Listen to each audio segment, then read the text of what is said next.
I'm gonna no, Zach. All right. Hello, everybody. Welcome. Hello. I am joined. Well, not I'm joined in. I am in the Like-Minded Creators headquarters with my partners, Greg Talfeyon, Zach Ali, and tonight we are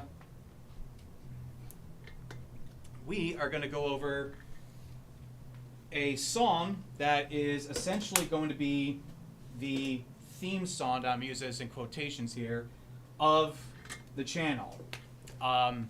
This song, Zachy will go into everything about it. We're going to go over the structure, the composition, everything, and we are going to give you guys the raw multi-tracks so that you can mix this yourself. And sometime down the road, once enough submissions are submitted, we are going to all sit here and review all the mixes, and we are going to pick one mix that we think is the best, and that person is going to win one of two options. Either option one, if you want, we can have your multi-tracks of any song that you have, and we can mix it for you for free. Or we can give you a cash prize. And the cash prize will be, I know I said $100, but I'm going to up the ante, a $200 Amazon gift card out of my own pocket.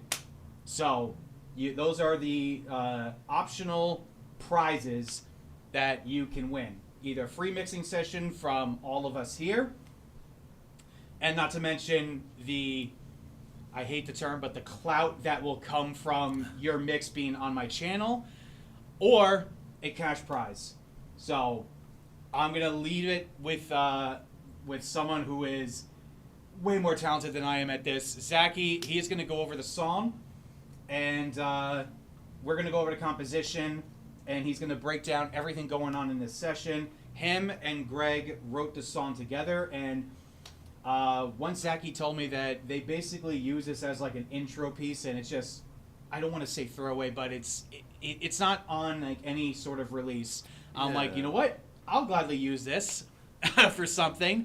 So again, you guys are going to get the raw multi-tracks of this. Any reamping that Zachy did, you're going to get the raw, clean guitar track. You're going to get the raw drums, everything. The only thing that will be done when you get these multi-tracks is everything will be quantized, so you won't have to do that. So I'll leave it with Zachy. He can go over the song. I'll just start off quickly by talking a little bit about the song. You were mentioning how, we play the song as an intro during our set, live for Zachy Ali, or sometimes when we're playing with Of the Light and Zachy Ali, we'll use the song to bridge the two sets. And the reason being, it just didn't really exactly make the album cut because as a lead-driven song, it doesn't match, some of the content on the rest of the record. And so here we are with this session. It's a song that Greg and I collaborated on. We were, in the studio. Greg's off camera, by the way, guys. You can only see Zachy here. Greg's right here, though. I'm here. He's here. How you doing? Yeah. So it's a great example of getting in the studio, coming up with something from improvisation, right? And then just kind of building it from there. And it's good. It's a great example of taking one idea that you may have and being able to extend it into an entire song using basically dynamics, and then like using what you have to build another riff out of it or another part out of it. I remember you came up with a bridge, Zach, like right on the spot. We stopped and it was like. Yeah. So this song it's undergone a couple evolutions throughout the process of becoming what it is now. So. But it's a great example again. Yeah. Of literally writing like we talk about in these other episodes, and how do you get those juices flowing? And when you collaborate with somebody, you're able to literally get more stuff done because each person brings something to the table that another person may not have, and they're able to fucking come up with a whole entire song. So like, just, you may have ideas of your own, and those ideas aren't being expounded upon, and that you have more than you think you have, like, to actually use when it comes to material. Like, one riff can be an entire song, and the way you use dynamics with, like, playing clean versus playing distorted, Yes. bending certain notes a certain way for certain Yeah. parts, opening the hi-hat, closing the hi-hat, that all adds up to Why don't we? yeah, we'll show you. Well, yeah, we'll start off by showing the Yeah. current mix we have, and then we'll get into breaking down the session. Yes. Now we're gonna play Yeah, the cool. bounced master of it, Right. right? And did this go through the Yes. updated Bus Plus? Yes, this went through the Bus Plus. This is actually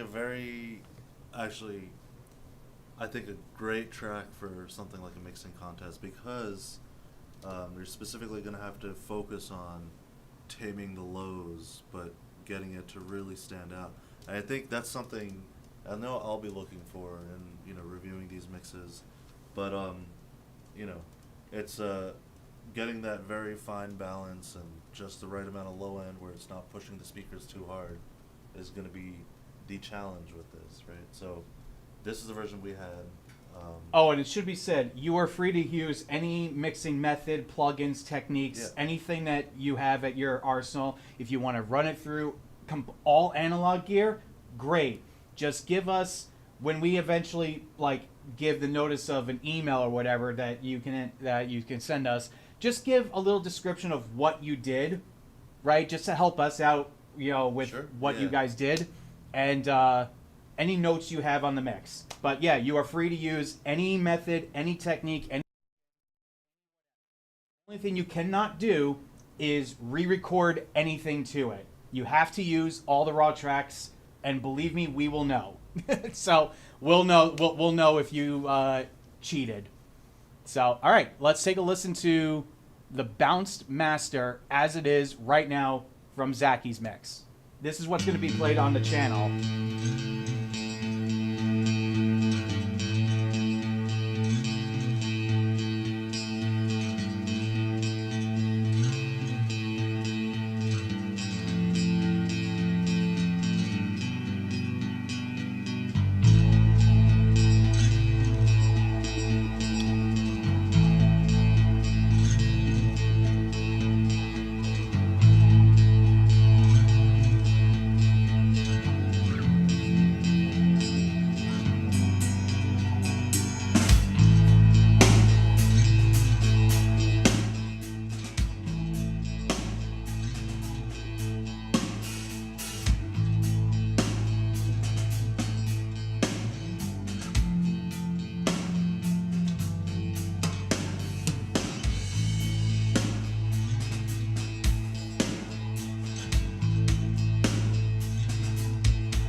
I love how everything just hits you.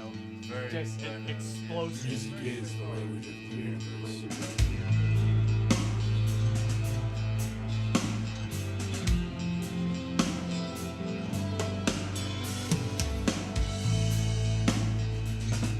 The universe is a cosmic symphony,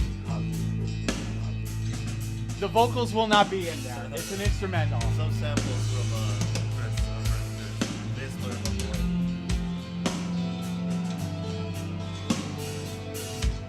Yes, space and time infinity.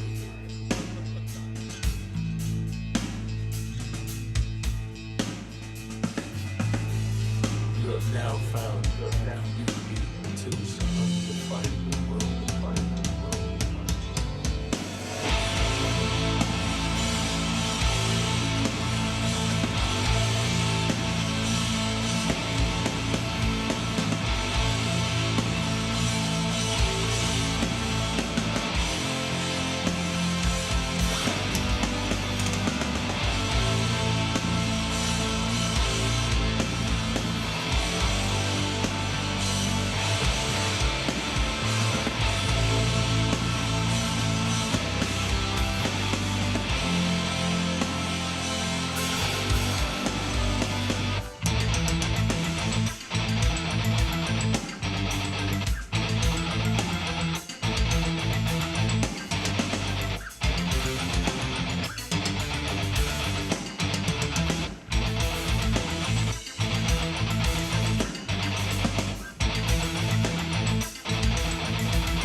So that is the current version that we have. That mixed. is what you guys are going to be getting. You're going to get the raw tracks of that song you just heard. You're not going to get the vocal samples.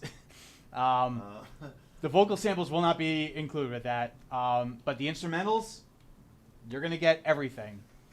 Yeah, so I mean, we got, so many tracks over here. We can start breaking down exactly what's going on. All right, let me.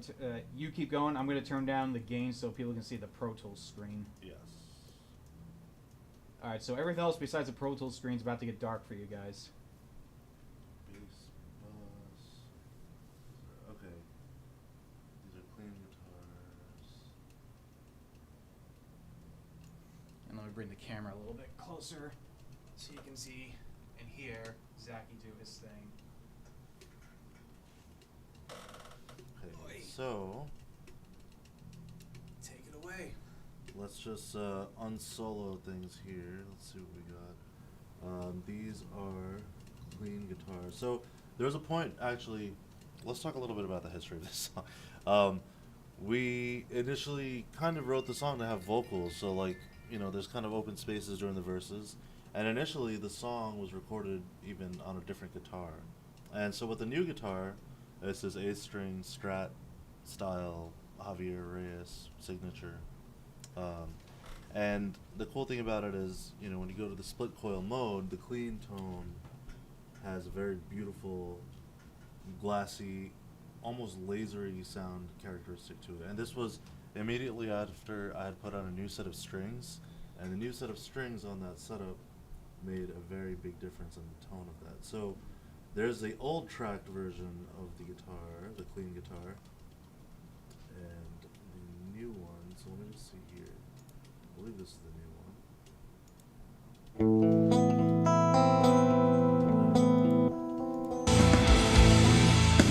Okay, those are some extras. Hold on.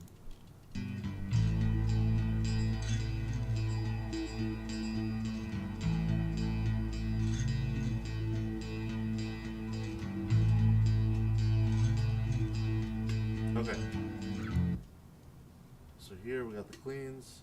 All right, let me break this down. This is very confusing at the moment. So essentially I have the groups of instruments that I have marked in the blue here.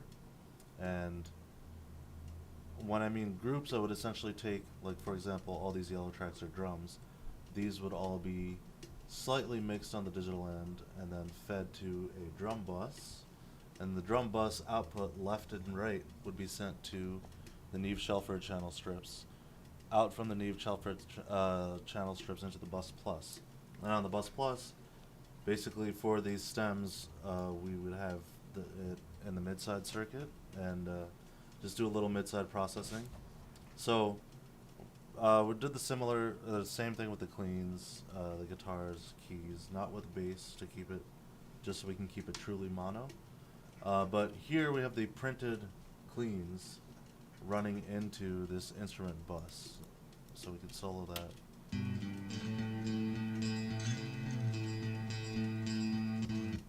And I believe the tone was from this Neural DSP Archetype Planey plugin. Let's see.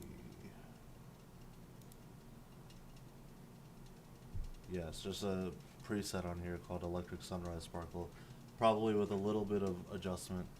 On this part of the song, it's also important to note how the range of the instruments change throughout this. So it's compositionally range as in the note that a riff is being played. So, throughout the beginning of this, it would be just like a normal 6-string guitar, basically. But as we get to the chorus, the main riff moves to an octave lower on the 8-string, and there's another kind of just droning riff happening that's playing octaves an octave higher than the 8-string riff, right? So now you have these two different parts that are not conflicting with each other, and then we have the bass, which is actually in the same range as the 8-string guitar. So that's really where the challenge in mixing comes in here. So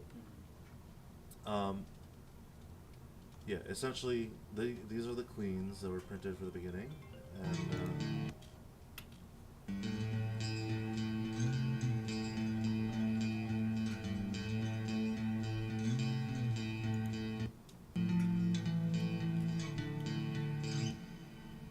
right. And so when we get to the chorus, we have this part.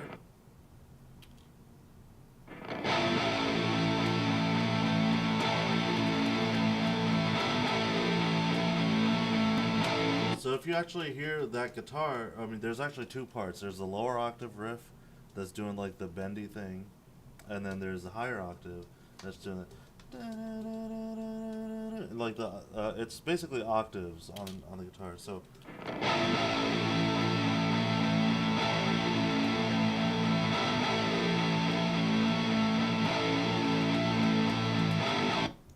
why don't we go to where these guitars were actually tracked here? We have, find these. Now, were those reamped guitars? I believe so, yes. I mean, they sound like they came out of the amp over here. Let me see. I see a little automation going on there too. Yeah, there's a lot in this session. Let me see here. This is a print.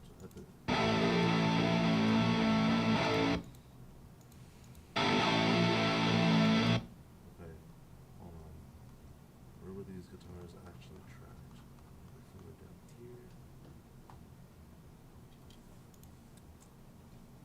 Ah, here. So here's guitar 1 print. We'll just put this on.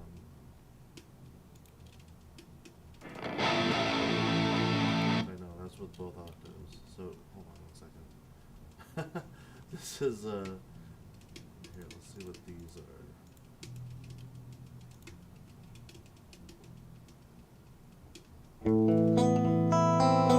Well, this is actually an extra track. We had a guest come in and try a couple ideas over. Ooh. Mark Rizzo. Oh. Nice. Let's see what these are.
But you know, why don't we go to the other riffs we have here? We have towards the end here.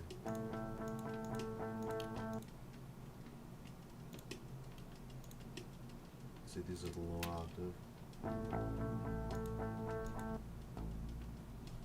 Sound really funny by themselves.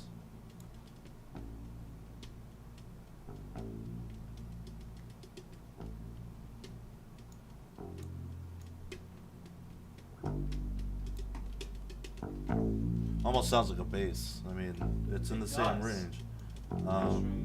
So getting the right tone on that, and you know, that's going to be very tricky with the bass.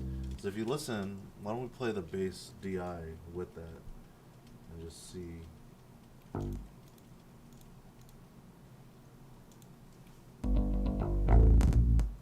Oh, see, so the bass actually does go another. Let me see here. Okay. There's almost hard to differentiate between what the two are just listening to the DI signals. So for bass, I know we had run Parallax, which is a narrow DSP plugin. I mean, that's kind of like your go-to bass plugin, Right, essentially. right.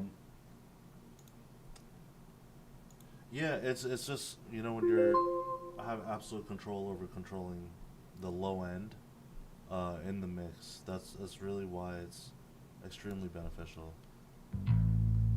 This is actually the bass DI we had worked off of. So now if we check the bass chain here, we have a little bit of high pass filter actually feeding into Parallax, just to tame some of the low ends to then boost them after the fact.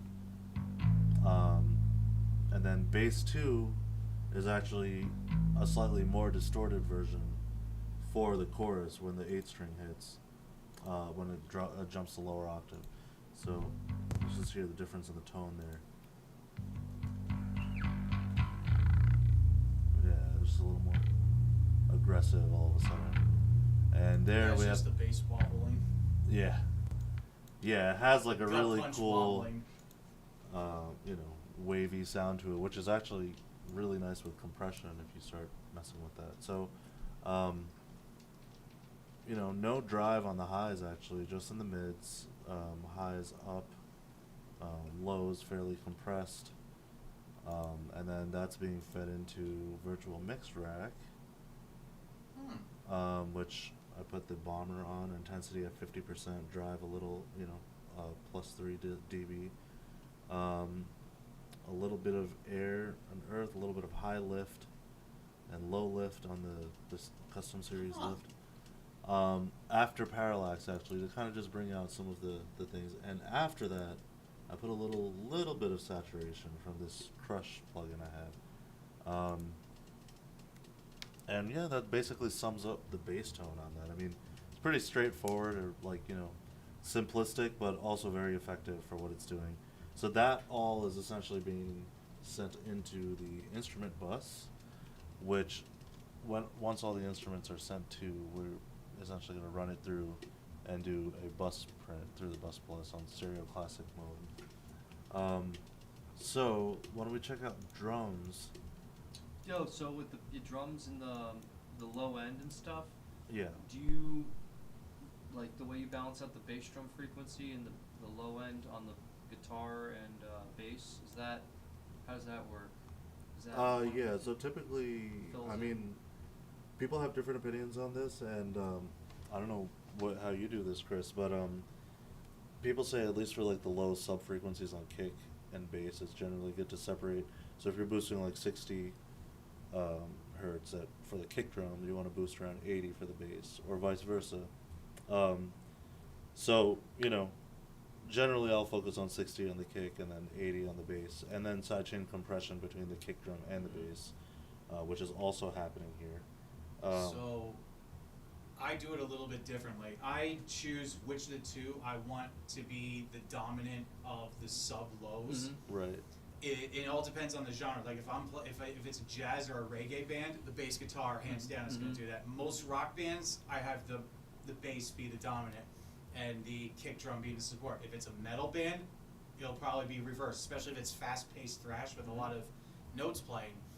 I find the fundamental frequency of that, it's usually around 60 on a kick drum, and it's usually, for the bass that I normally work with, around 40.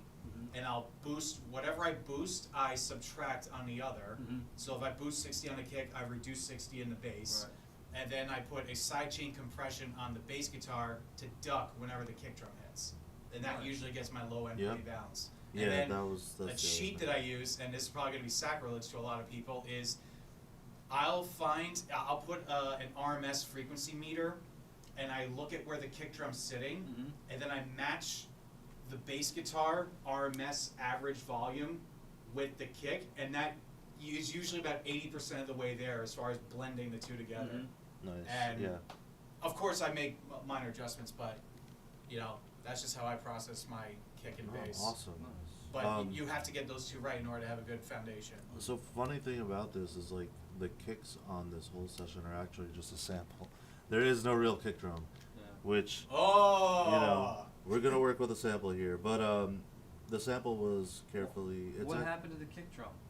No, it was just replaced with the sample. Oh, but the playing's there. Right. This is exactly The what performance you is there, played. it's just yeah. the analog kick Yeah. drum isn't. Right. Actually, let me just double check. It's the Meshuggah. I think I just got rid of it. It's a Meshuggah kick drum sample. We also have a snare sample, but we do have snare top and bottom and the rest of the drum mics. Let me see here. How dare you? Actually, funny story is I don't even We think. will not be providing the snare samples. If you want to add samples on your own, Yeah. go for it. But Right. You're gonna get the the funny raw thing tracks. is, I think this was so, such an on-the-spot idea that we didn't even mic the kick. Right. yeah, Right, something And like that. that's exactly what it was. So the kick was never even mic'd to begin with. So there is a sample in place. Granted, it is exactly the performance that Greg played, and he absolutely killed it on this track. So I don't think so at all. listen, actually. Yeah, listen to this. This is what it is after like one take of jamming. Seriously. So for drums here, we got the kick sample. Listen to it by itself. Yep, it's a nice sample. Yeah, there you go. You guys get the idea. But basically just a light EQ, taming some of the highs. That's what I was doing to feed it into my drum bus, which was then, again, run through the mid-side circuit on the Bus Plus, to then be printed as a stereo drum print, which was then fed into all instruments bus, and then again through the Bus Plus for bus compression on stereo classic mode. And so, we got snare top here. Well, let's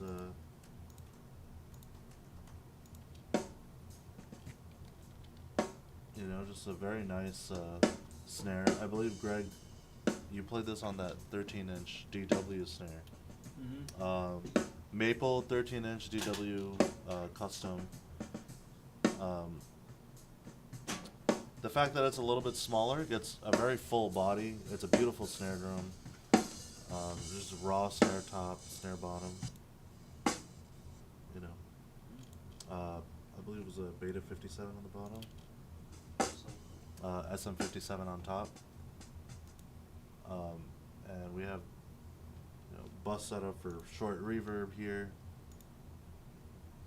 Send, and then toms. Actually, I've already taken off all the plugins off of here because I was focusing on mixing. But basically, I can explain for snare top and bottom. On snare top, on the way in, I had done a little bit of multiband compression on the high end, and that was just to tame the cymbal bleed slightly.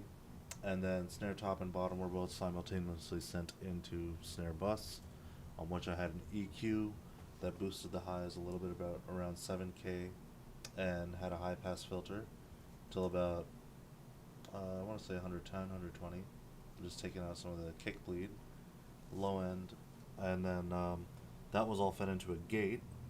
I can even pull up these specific settings on the gate for you.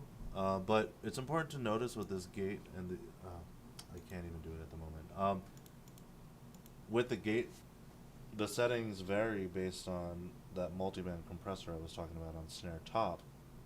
And so, that's feeding into the gate, so you can really control how much of the cymbal bleed is going into it to begin with, to then have to control after the fact. Then I put a little API 2500 compression waves plug-in here. Dial the threshold, get about -6 decibels of compression. Also set the release to around 1.3. Attack a little bit faster, 0.3. Let's see if we're getting something here. To give an idea, with snare top and bottom, there's no compression, and this adds a nice fluff to it. It's a little bit of the body of that snare. I mean, just natural snare, no reverb. It sounds that sounds nice like and a full. snare drum. Yeah. Granted, Greg was also really hitting the snare, so you're really getting the full body. Greg's one of those drummers that beats the living shit out of his kit, and I love Right. him for that. If you look here, I hit it appropriately. actually on the transients, you can just see the amount of power and velocity That's hit insane. these snares with. That's an Almost insane amount of looks like a velocity. sample, you know, like it's Yeah. it's really full body. Of Greg's the that snare. powerful of a drummer that Um, his snare hits look like samples. As far as the toms go, I believe those were Audix D6s on the toms. If you haven't seen our Tom Mike shootout, be sure to check that out. It's very interesting. There you go with the plug. Yeah. That's how you shoehorn in cheap plugs. So, Hell yeah. you know, we had all the toms here. I already, edited, deleted all the extra noise out of there for you guys. Those were all fed into a API EQ. Let me take that off there. API 550B, and these were the settings I had gone by. 4 decibels boosted at 12.5K. Why don't we just listen to the toms by themselves, get an idea. There aren't too many in this song, but here.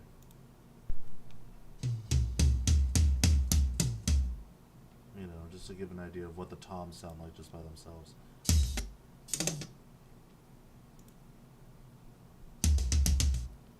Lots of slap, lots of attack.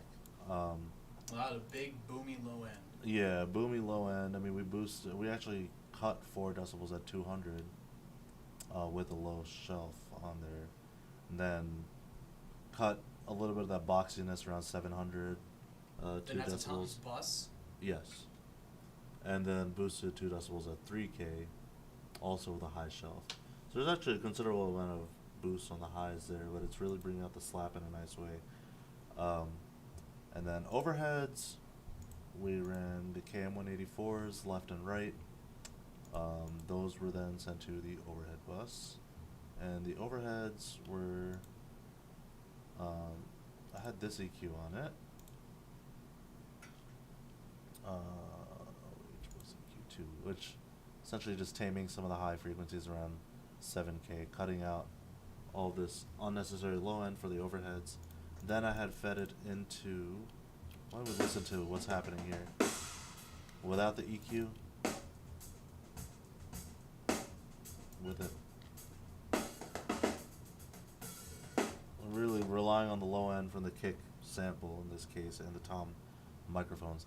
So then I had put a virtual mix rack compressor. It was a 1176 blackface compressor, and the idea is to drive it considerably. Let's do 8 for the ratio, and the idea is to see a little bit of the cymbals in the compression. The snare hit's going to be loud, but I think that's also part of the snare sound, in my opinion. So, while that sounds like plenty of compression, let's turn it up a little bit more. See those hi-hats?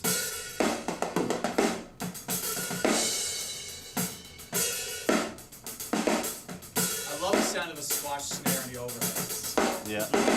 Now we can see that we're Adds some just character to it. getting a little bit of that compression with the hi-hats. Yep.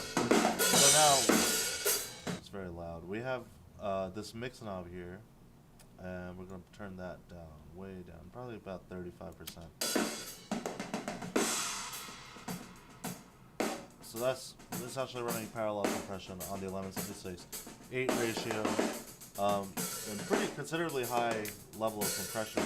Now, that is just for the overheads and the cymbals, which once you've run them like that, you can dial them down considerably low, and that helps a lot with any kick bleed or unnecessary unwanted things aside from the cymbals. Now, there's also this room mic here.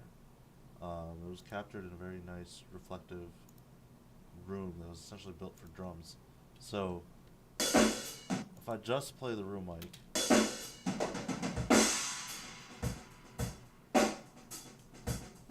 you hear a lot of that low end from the kick drum, right? So we're gonna go ahead and take some of that out. EQ that I used on the overheads here, cutting out everything less than like 150, 178 actually, and just taming some of the highs there. And then I hard compressed it with this Kramer Pi compressor by Waves, which has a very smashing characteristic to it. So I have this preset here. You really hear that room smashing. They're getting that natural reverb. So what I'm doing now... But it doesn't sound like it's being destroyed. It sounds like it's being squashed, but not completely destroyed. Right, A lot of compressor plugins don't do that. That sounds awesome. Right. So we're gonna essentially blend that with the overhead signal now.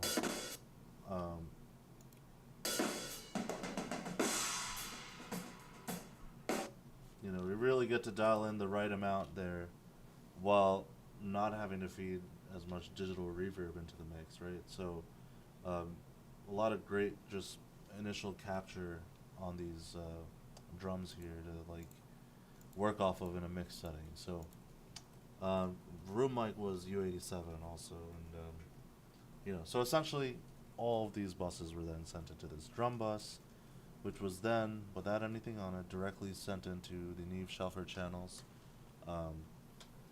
which then I basically have those down here.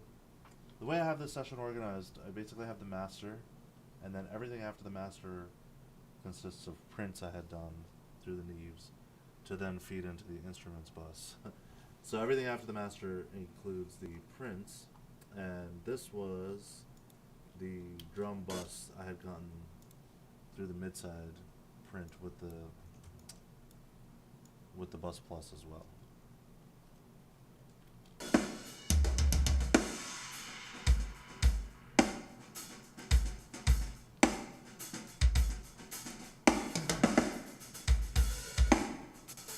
And this doesn't include the sample yet. We have two separate reverbs running off of those drums, a mono reverb and a stereo reverb. One of the reverbs is a Waves plugin that I'm using a Hall setting off of a impulse response of a Hall setting off of a Lexicon 480, and then another drum reverb which I'm using actually also off of a 480, a fat plate at 1.54 seconds. So that's... I love the fat plate on the First Week Classics. Yeah, absolutely. We're running that off of the drum print, just light on both, which then will get fed into the drum bus, or all instruments bus. It's actually a really, really big reverb, maybe unnecessarily big. What is Here, Pro Tools pardon being me. a dick about right now? It's being a dick about the fact that I'm running my buffer size at 256 as opposed to here. So I'm going to switch that real quick.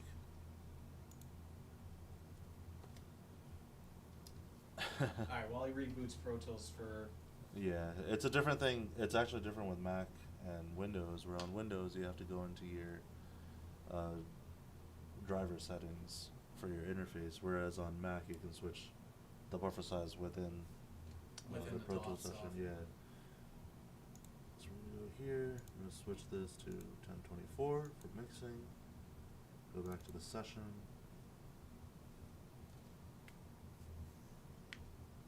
Alright, just to reiterate, guys, while he gets the session loaded back up here, you will be getting all of these raw multi-tracks.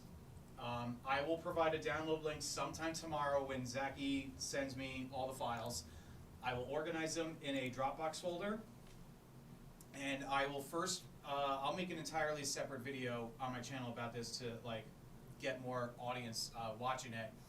But I will be posting on the community section on my channel with the links and the rules of the contest, etc., etc. And sometime down the road, when you get enough submissions, we're all going to sit down and listen to every single mix that is sent our way.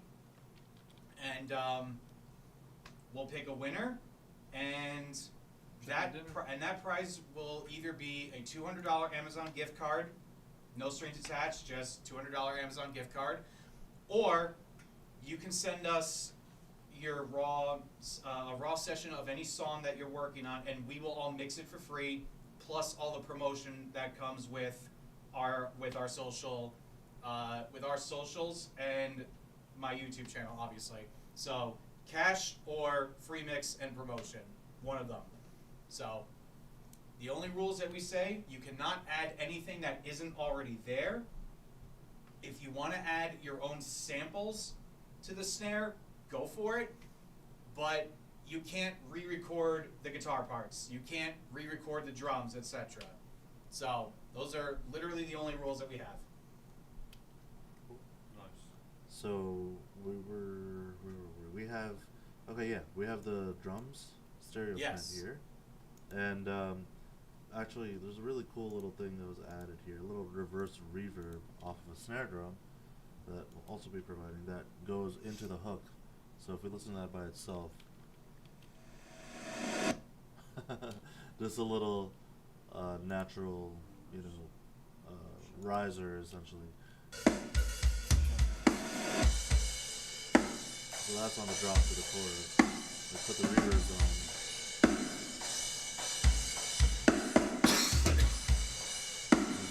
Bring the bass in. Bring the guitar print in.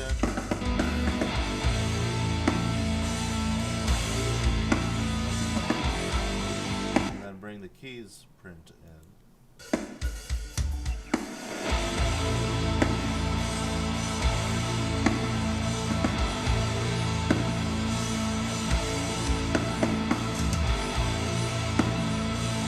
Now it's important to note, so all of these are essentially, what you're hearing right now is the instrument bus, not the print that we had done after running it through the Bus Plus. So if I take a second and just mute everything and just solo the bus print that we had, this was actually really the final result after we had run it through bus compression.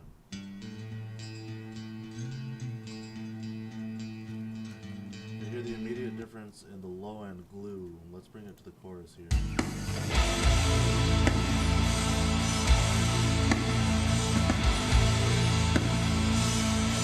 Almost, in a way, sounds like too much, and then I'm sure I tamed some of those low end, just to be not overbearing to normal speakers, essentially, and then adjusted accordingly in the master, before feeding it into the master, and then running a master on it. So that was a very quick, fly through of a breakdown of how we approached mixing this, just the signal chain and.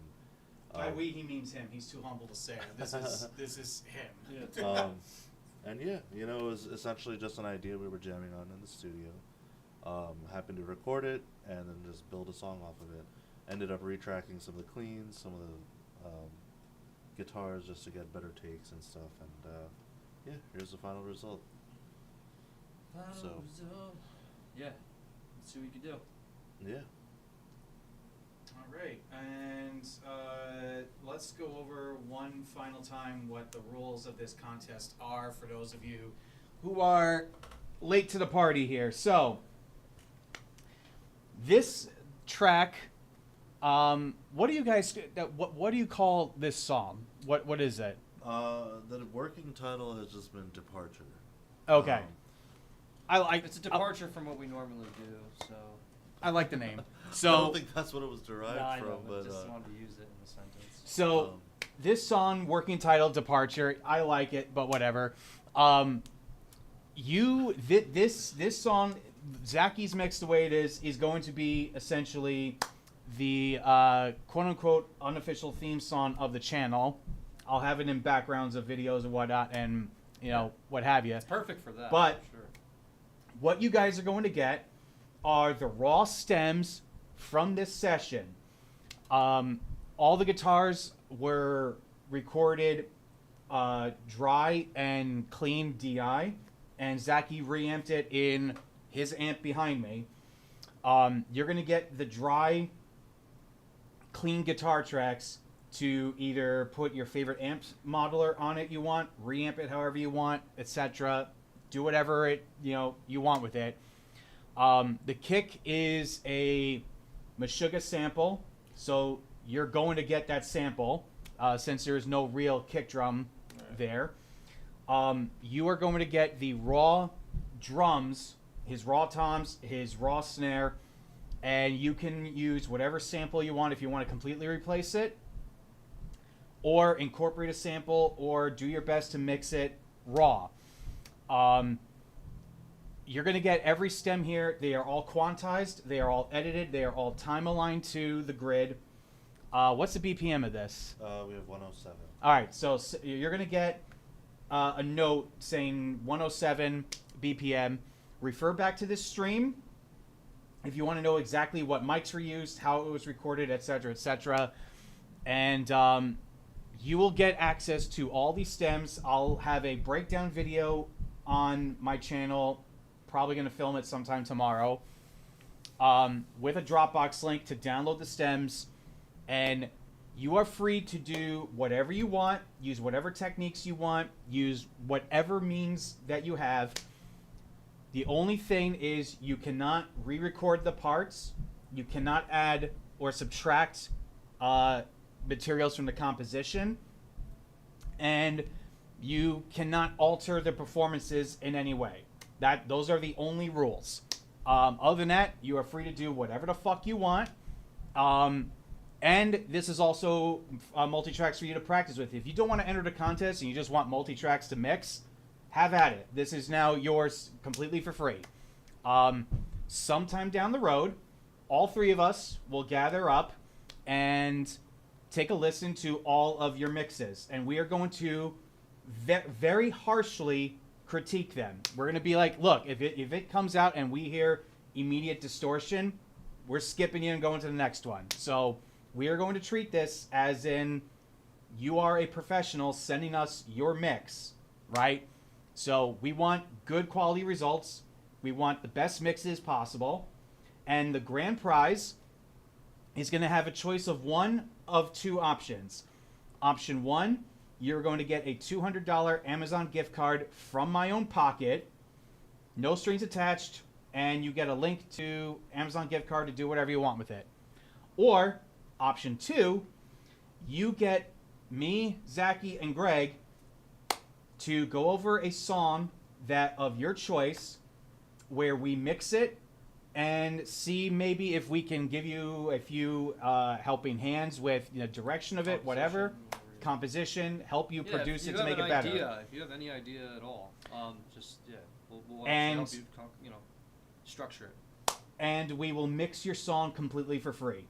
So one of those two prizes.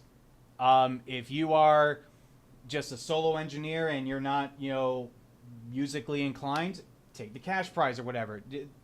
Whoever wins gets one of those two prizes, essentially. So, all right, guys, that is it. Happy mixing. I will have details of this posted on my channel tomorrow, and I will have a whole video explaining everything with the Dropbox link to the stems. So Zachy right now is going to give me all the stems, and I will break down all of them in a separate video and explain the rules again. So you guys, we are all on the same page, and you are free to download these and do whatever the fuck you want with them. So, thank you guys.